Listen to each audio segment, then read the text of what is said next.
What's up, everybody? And today we're checking out 5 sniper rifles that shocked the whole world. This is by Survival Gear. I don't think I've seen any videos from this channel before, and so I will leave a link, as I always do, in the description at the very start, so you can go over to their channel, Survival Gear, and subscribe and like and all that good stuff, and you can check out their videos. Do I have to say anything before we get into this? I don't think I do. I'm thinking of doing a live stream Friday, which for you is tomorrow. Let me know what you think of that. Also, I've got like a new upload schedule. For a while now, it's been 9 a.m. and 4 p.m. British time. And they've changed it from 3 p.m. and 9 p.m. British time. So it's a little bit later for everyone in Britain, but it's throughout the day for people in the US. And that's because my audience is both American and British, and I want to balance that by having something in the afternoon for England and then at night, and then 2 things through the day for America. I just feel like it's a bit better than having a 9 o'clock one here when it's like 2 a.m. in America. It just makes no sense. So my schedule has changed a little bit there. Let me know what you think about that in the comments. Other than that, let's shut up. Let's pull this up. I'm going to put subbies on, and let's see what this channel has to say about the 5 rifles, sniper rifles, that shocked the world. A sniper rifle is a tool, a precise weapon designed to be used in the right hands. Ones that are hopefully calm, steady, and collected. True. The modern sniper rifle rose to prominence in the 1980s as a critical tool for counter-terrorist teams and continued to prove itself on the battlefields of Iraq and Afghanistan. I did a video a while back on snipers, and I said that I have a book that I read. Where is it? Dan Jones' Essex Dogs, and it's set during the 100-Year War, which is a long time before the idea of snipers came along, and they reference a sniper in it, and I can't remember whether it was clarified if that was good or bad, or if it was a mistake or not. I'm going to have to double check on that, but it's super interesting. Optics, bullet, and manufacturing technology have allowed sniper rifles to reach out to further than ever before, so fielding a modern sniper rifle is important for many militaries. Here are some that could be considered the best. Sako TRG M10. Sako TRG M10. Where did they come up with these names for them? Another rifle that competed in the PSR contract, the Finnish Sako TRG, has seen better success. Finnish? Interesting, okay. All right, play, mate. And being adopted across Europe. The rifle is a known favorite of elite Russian units who prefer it to domestic Russian rifles. Interesting. The Sako TRG M10 bolt-action sniper rifle is a multiple caliber, manually operated, and magazine-fed system. Multiple caliber. Oh, I like this imagery of it here. I'd like to know what caliber it actually shoots, though. Its fully adjustable stock and interchangeable barrel bolt system, among other features, make it a multifunctional system in a single weapon. Suitable for any operational situation, the rifle includes ambidextrous controls and tactile indicators for different calibers. Okay. Furthermore, its action frame and barrels are cold hammer forged. It is a stunning rifle, though, isn't it? I mean, just the looks of it. It's a really pretty looking rifle. I think design-wise, I think it's up there with some of the best. I think it just looks like a really cool rifle, doesn't it? I really like when there is multiple ways to adjust your firing position. So obviously they've got the stock that can move. It's got the cheek cushion that can move. Also, it looks like at the bottom here, I'm not really sure what that is, really. Is it a stand? Does it come down and it stands on the bottom? Very interesting. From special alloyed steel for extra rigidity. As with the other rifles on this list, the TRG M10 features sub-MOA accuracy and detachable magazines. Barrett MRAD. So Barrett, I didn't know this until a couple of years ago, that I thought Barrett only did the 50 cal, but I guess Barrett is the name of the brand of rifle. I don't know whether this is 50 cal, but yeah, I did not know that. One rifle do it all. The Barrett MRAD is trying to adapt to a variety of user needs without sacrificing performance. This bolt-action rifle newcomer defines a whole new class of long-range rifles. Interesting. The heart of the MRAD is the rifle's user-changeable barrel system. This is truly a modular rifle. The precision grade I just want to pause it there and talk about being modular, massive in the military. And I talk about this all the time, but and I think back to the SA-80, which I used. I also used a sharpshooter. I used a lot of weapons in the Marines. They had to change and adapt to the SA-80. I think by the time I left, it was pretty much the A3, pretty much. Because they had the Picatinny rails on it. It had that whole plastic front grip was gone. That was shit canned, and they had the Picatinny rails with the metal part and the foregrip on the front as well. And so, in that sense, it was nice that it could be changed, but I wouldn't say it was modular because the things that were changed on it had to be custom made for that rifle, and I get a lot of that is with this. But having standard kind of universal things like the Picatinny rail is like the biggest indicator here, right? It's universal across the board. It's got it on this rifle. You can see it all over the place, and having that versatility on a weapon is really important. The sharpshooter rifle I got in the Royal Marines that I was trained on was brilliant for that. Absolutely brilliant. Like it was so customizable. It was brilliant, and I really like it when they emphasize that on a rifle more than anything else. Barrel can be removed by simply unscrewing 2 bolts using a standard Torx wrench. That's really Besides cool. reducing maintenance and logistical burdens, this unique design paves the way for future caliber interchangeability and serviceability. Yeah. The base really rifle cool. is offered in .338 Lapua, and barrels for .300 Winchester Magnum and .308 Winchester are in the pipeline. Really The cool. MRAD also boasts Barrett's new easily accessed trigger module. This match-grade trigger is drop-fire proof and combat-ready. The thumb-operated safety can be configured for left or right-handed operation. I'd like to see this rifle completely like torn down, and I'm hoping this hinge here, where it obviously hinges here so you can take the innards out. I'm wondering if that hinge can actually be taken off as well by maybe like a pin right here just above my head. I don't know if you can see my mouse. I'm wondering if that can come off with like a pin or something, because being able to detach this bottom part from the top part is actually really important when it comes to cleaning the rifle. If you think about the amount of gunk that will be inside here, if you can detach it here, it would be really nice to be able to clean this bottom part. Kind of like, again, a lot of rifles do where they kind of split in two like that. But yeah, I don't know whether it just hinges. If it just hinges, then that's not as good as, you know, being able to take it fully apart, but I'm presuming that you can. The ambidextrous magazine release can be used intuitively while That's retaining cool. a firing grip and cheek weld. like Integrated it. into the MRAD rifle's 7000 series aluminum upper receiver is an M1913 rail with 30 MOA taper and 21.75 inches of rail space. I like it. The MRAD rifle's stock is foldable for enhanced portability, yet locks in as solid as a fixed stock rifle, creating a rigid platform for consistent firing. Oh, I thought it When meant locks in as in like locks when it's folded, which I thought was a bit strange. The stock latches around the bolt handle for added security during transport. Interesting. Because the stock folds to the bolt handle side of the action, the rifle is the same width overall. I wish we could get prices on this. Let me just see if you can.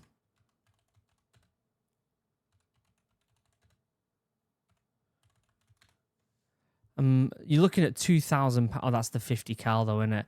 Like, I feel like I'm in the UK now, so like searching this stuff, I'm probably gonna get freaking put on some sort of list or something out in the UK of people who are trying to buy rifles. I'm just intrigued. The thing is, like, no matter what you do, you search Barrett, it's just going to come up with a 50 cal constant. Like, I'm looking here. It's just the 50 cal constantly in it. Like, you can't really, or it doesn't show any of the other ones. But you're looking at thousands of dollars for something like this. And so it's not like it's a cheap rifle by any means. And I expect the utmost build quality. And my presumption is with something like this, because it's so expensive, like I was talking about this pin here, my presumption is you can tear this down to every single piece if you really could, I'm sure. Folded or extended. The rifle's length of pull can be set to 5 different positions, with the push of a single button. Tikka T3x Tikka. Tac A1. Like the curry? Tikka? The Tikka T3x Tac A1 is here because the crowd has spoken. The ardent long-distance shooters here insist that this finished work of engineering excellence is the best rifle here. Why, until though? you start spending serious money. Don't say we don't listen. With continuously improving manufacturing techniques, Tikka has brought a long-range revolution with the T3x Tac A1 rifle. It provides you with a sophisticated and affordable precision chassis design, coupled with low profile and thoroughly vetted magazine. I'm not sure how I feel about... Let me try and get this... Where's that image? 1 second. The side-on image. Low profile and... This, like, dip here. I'm not sure how I feel about that. Here's a better look at it. How do I feel about that? Like, it just seems like... How can I explain this? The barrel, if you see where the barrel is lined up here, and then your stock is lined up with the bottom part, right? And I'm sure it's an absolutely fantastic rifle, but I'm wondering how much of a difference between having your weight into something that isn't aligned with the barrel, like having your weight pushed into it. Like if you think about like a classic rifle, the majority of the time the barrel is in line with your shoulder, whereas it almost seems like the butt of this rifle is like lower than the barrel. Have you noticed that? Again, I haven't shot one of these snipers. I haven't shot any sniper before. I haven't shot a sniper rifle before in real life. I've only shot sharpshooters. And so I am only going off my experience with a sharpshooter and my, you know, my thought process in that realm. So yeah, let me know if you have shot a sniper before. Let me know. I'm guessing it makes no difference, to be honest with you. Precision chassis design, coupled with low profile Just looks weird, and doesn't it? thoroughly vetted magazine. A true modular chassis system, it allows a myriad of options with your typical AR interface, further allowing all manner of aftermarket options if you so desire to fit them. A 24-inch barrel and aluminum chassis It looks gives smaller. a respectable 10.3-pound weight. That's portable, just. And the results at the range sniping speak for themselves. This video would have been much better if it had like prices on it and stuff like that as well. I mean, not many people are buying this stuff. Back when I was in America, you could definitely buy it when I was living there. This is the best long-range rifle that a lot of people own and makes others look just like heavy weapons. All these features combine to provide you with a rifle line that can perform alongside other rifles. It's very that would cost compact. you 2 to 3 times more. Prior to Tikka T3x Tac A1, there were no options for a rifle capable of extreme accuracy and upholding the level of quality that Tikka requires, while positioned in this price bracket. Well, IWI... Tell me the price bracket. It's a very pretty rifle, isn't it? This is another one where the barrel looks lower than... Well, no, actually, because it goes up. The butt of it goes up here. If you noticed, it comes down and then goes up. Whereas the other one, it came down and very rarely, like, it didn't really go up all that much. Let me just get that image up again. Well, maybe it does, actually. Yeah, okay. No, it does. I'm wrong. It does go up here. I was ignoring this part here for this top part, this, like, bubble. I guess the main kind of sturdiness is this part here. But I could be looking at something that's unnecessary. IWI Dan. IWI US is best known stateside for its Tavor-style bullpup carbines and Galil Ace on the rifle side of things. It looks heavy, But the that. manufacturer recently unveiled its Dan bolt-action rifle. Chambered in the long-range favorite 338 Lapua Magnum, the Dan rifle was designed with input from Israel Defense Forces Special Forces operatives. Interesting. It looks heavier. But can I just say, these legs here, they look really thin and a bit flimsy, don't they? I could be wrong, but they just look a little... I don't know. They don't look as stable as some... Like, you look at some of the other ones, whereas the... Let me go back to this previous one here. Look how thick these legs are. Look how thick them legs are. And that makes a difference. When I was shooting the sharpshooter, I actually didn't like the legs on the sharp. Like, again, not very long, pretty thick. I didn't like the legs on the sharpshooter that I had. Look at that. It definitely looks a bit flimsy there, but I could be wrong. Chambered in the long-range favorite 338 Lapua Magnum, the Dan rifle was designed with input from Israel Defense Forces Special Forces operatives and was built to fill a long-range sniper and anti-material rifle role. Interesting. The rifle is built on a one-piece, lightweight Holy, it looks aluminum massive chassis there. and features a full-length, one-piece Picatinny rail up top with 20 MOA of built-in canted drop, along with a full-length bottom rail as well. That's pretty cool. The Dan skeletonized stock is fully It looks massive in that previous picture, doesn't it? adjustable for length of pull, drop of heel, and comb height, and it folds to the side to reduce the overall length of the rifle when needed.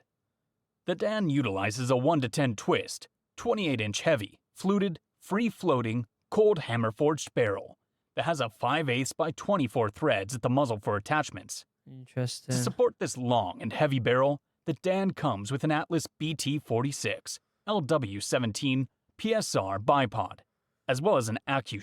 It looks good there. Like, it looks way thicker there. It looks like a sturdy one, but that is a different... Where are we at? 612, just so I don't forget. That looks completely different to that one there, doesn't it? Like, look at that. That is a different one. As well as an AccuShot BT13 QK PRM adjustable folding monopod. The IWI US Dan also features a 2-stage adjustable trigger the previous and an one. ambidextrous safety and mag release. IWI states that the gun achieves sub-MOA accuracy, and reports suggest the rifle is capable of this to ranges of 1,200 meters, and perhaps more. At about $9,000, however, you do have to pay for this performance. Christ almighty! 9,000 grand? Holy! Accuracy International L115A3. Ah! This firearm had some of the longest kills during the war in Afghanistan. Yeah, I was going to say, this is a in the hands classic. of UK Corporal of Horse Craig Harrison. The weapon's .338 round killed 2 Taliban machine gunners from more than 2,700 yards away in Afghanistan in 2009. That's outside mental. of its stated effective range. The weapon was developed by British Olympic shooting gold medalist Malcolm Cooper and Accuracy International. The weapon weighs 15 pounds and is chambered in .338 Lapua for the UK forces, while other countries use the .300 Winchester Magnum. It has a 5-round detachable box magazine and has an effective range. So this one, I've seen in person. I've not shot it, but I've seen in person. Out to 1,500 meters. I've had to play about with it, but I haven't shot it. The rifle has a stainless steel fluted 27-inch barrel, which was found to be the best compromise between muzzle velocity, weight, and length during tests. It's a long boy. Not only is it very effective at extremely long distances, it's also one of the most durable sniper rifles available. AI tested the weapon's accuracy in temperatures ranging from -40 degrees to 158 degrees Fahrenheit. And it worked perfectly. Yeah. A bolt that never freezes and a chamber that never jams is worth its weight in gold. That's pretty impressive, that, innit? What a great video by Survival Gear. I'll leave a link down below. Definitely go and check it out. Absolutely brilliant video. Really enjoyed that. Let me know what your favorite is. I think, obviously, I'd have to go for the Accuracy International. But I also really, really liked, was it the Sako, the first one, and the Tikka. I really like that one. Was it the Tikka? Yeah, I really like the Tikka, and I really like the Sako. Let me know what you think in the comment section down below. I'd love to know your thoughts, especially with all the stuff I was talking about when it comes to the design of the rifle and how much it probably doesn't make any difference at all, because I don't know that much about sniper rifles, if I'm honest with you. And that's why I'm watching this video, so we can watch this stuff and learn together. And I do read the comments because you guys come up with some incredible information and help me out a bunch when it comes to learning about this stuff as well. So yeah, really enjoyed that video. It'll be down in the description. I don't really have much else to say other than that. So that's it. I'll see you in the next video. I love you all. Have a wonderful day. Goodbye.